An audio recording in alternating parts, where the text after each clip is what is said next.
Manchester United menunda pengumuman resmi Rasmus Højlund setelah sepakat dengan Atalanta dan akan diumumkan sebelum pertandingan RC Lens di Old Trafford pada akhir pekan. Pemain berusia 20 tahun itu hanya bermain satu musim di Serie A sebelum mengamankan kepindahan impiannya, dan terlepas dari potensinya, sang striker tetap merupakan talenta mentah. Itu sebabnya, menurut Football Transfers, bos United enggan memberikan terlalu banyak tekanan di musim debutnya dan malah ingin mendatangkan striker lain. Namun, itu tidak akan mudah mengingat juara Liga Inggris 20 kali. Itu sudah kehabisan anggaran transfernya. Satu-satunya cara untuk memperbaiki masalah ini adalah dengan menjual sejumlah pemain tim utama.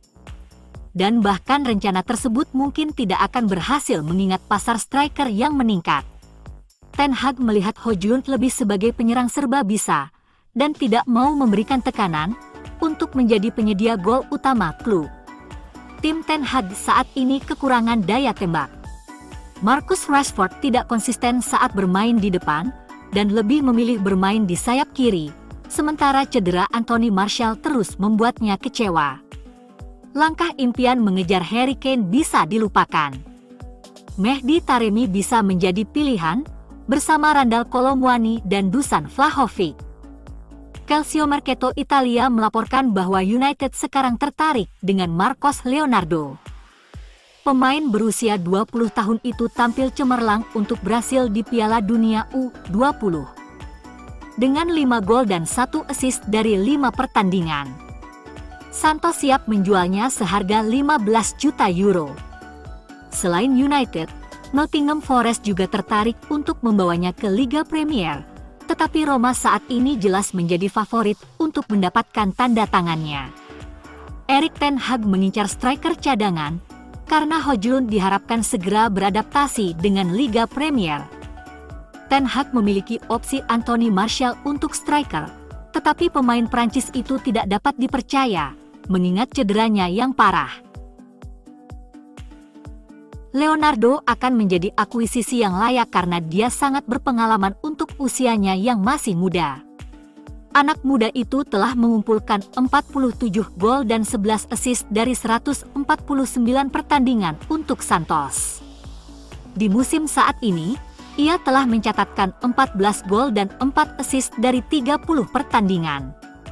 Dia bisa menjadi prospek jangka panjang yang bagus untuk United, tetapi klub saat ini tertinggal di belakang Roma, yang sudah dalam negosiasi lanjutan mengenai transfer.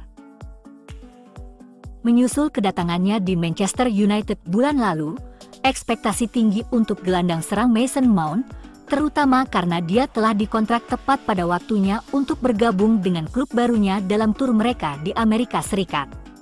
Dengan 5 pertandingan pramusim, Mount dinilai memberikan pengaruh besar bagi United, karena para penggemar percaya dia akan menunjukkan potensi besar yang dia buktikan selama 4 tahun masa jabatannya di Chelsea.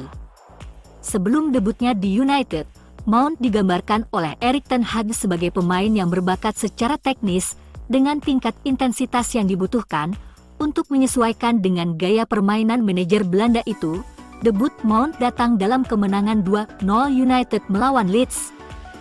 Sebuah pertandingan di mana pemain berusia 24 tahun itu segera menunjukkan keinginannya untuk tampil mengesankan. Sementara dia agak tak terlihat di depan gawang dan gagal dengan set piece-nya, Mount menunjukkan energi dan fisik yang hebat. Dia memenangkan 4 dari 6 duel lapangan, terbukti kuat dalam penguasaan bola sambil melakukan 4 tackle, terbanyak dari kedua tim. Yang terjadi selanjutnya adalah penampilan 45 menit dalam kemenangan 1-0 atas Lyon. Melawan tim Ligue 1, permainan umpan Mount mencapai puncaknya. Dia menyelesaikan 21 dari 22 umpannya untuk tingkat penyelesaian umpan 95%, sementara juga bekerja sama dengan sangat baik dengan pemain muda yang menjanjikan. Amad Diallo. Meskipun bola mati dan tembakannya tetap buruk, Mount sekali lagi menunjukkan intensitas yang dibutuhkan dari seorang pemain Ten Hag. Sementara Mount menunjukkan sedikit keterlibatan selama kemenangan 2-0 melawan Arsenal, energinya kembali ke lapangan selama kekalahan 2-0 United dari Real Madrid. Tackle yang kuat namun bersih terhadap gelandang Madrid, Camavinga, untuk memecah serangan balik dan memenangkan kembali penguasaan bola, adalah contoh utama dari fisik Mount. Sementara ia juga berhasil melakukan beberapa gerakan cepat ke depan, membuat para pemain bertahan Los Blancos berada di bawah tekanan. Yang paling mengesankan, permainan umpan Mount sedang mencapai puncaknya, dengan rekrutan baru berhasil menyelesaikan 100% umpannya. Bahkan selama kekalahan 3-2 yang mengecewakan dari Borussia Dortmund, Mount adalah salah satu penghubung terkuat di lini tengah United. Menyelesaikan 8 dari 9 operan dalam cameo 29 menitnya. Tanpa kontribusi gol dan jelas kurang dalam hal bola mati dan tembakannya, Mount perlu bekerja di area bermasalah ini jika dia benar-benar berharap dianggap sebagai pemain penting di Old Trafford. Tetap saja, umpannya yang konsisten, fisiknya, dan energinya yang tinggi, membuatnya sangat cocok untuk sistem sepak bola Ten Hag di United. Mempertimbangkan bahwa Kapten United, Bruno Fernandes, memuji Mount atas keserbagunaannya, jelas bahwa dia sudah memberikan pengaruh di klub barunya, bahkan jika beberapa penampilannya diremehkan. Mungkin lebih banyak waktu dalam seragam United akan memberi Mount kesempatan yang dia butuhkan untuk benar-benar menyatu dengan rekan satu timnya dan menjadi komponen lini tengah United yang sangat berpengaruh. Meski kesulitan anggaran belanja, Setan Merah dikabarkan masih mengincar Jean-Claire Todibo. Pemain berusia 23 tahun itu telah bermain lebih dari 100 kali untuk Nice setelah meninggalkan Barcelona.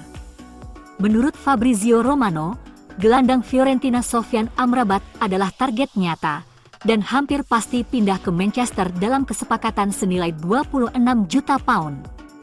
Bek tengah baru juga bisa tiba sebelum batas waktu 1 September, dengan Todibo masih menjadi opsi. Romano mengatakan bahwa Setan Merah masih memantau Todibo menjelang kemungkinan transfer, tetapi menambahkan bahwa fokusnya akan segera tertuju pada gelandang baru. MU mengirim pemandu bakat mereka beberapa kali untuk mengevaluasi Todibo dan Axel Disasi. MU sangat memperhatikan pasar Prancis, terang Romano. Todibo masih dipantau, dan kita harus menunggu dan melihat bagaimana MU akan bertindak. Prioritasnya adalah gelandang untuk saat ini, jadi tidak ada pendekatan dengan Todibo. Bek muda adalah bek tengah yang tampaknya berada di puncak permainannya, dengan penilaian 30 juta euro, penilaian tertinggi dalam karirnya.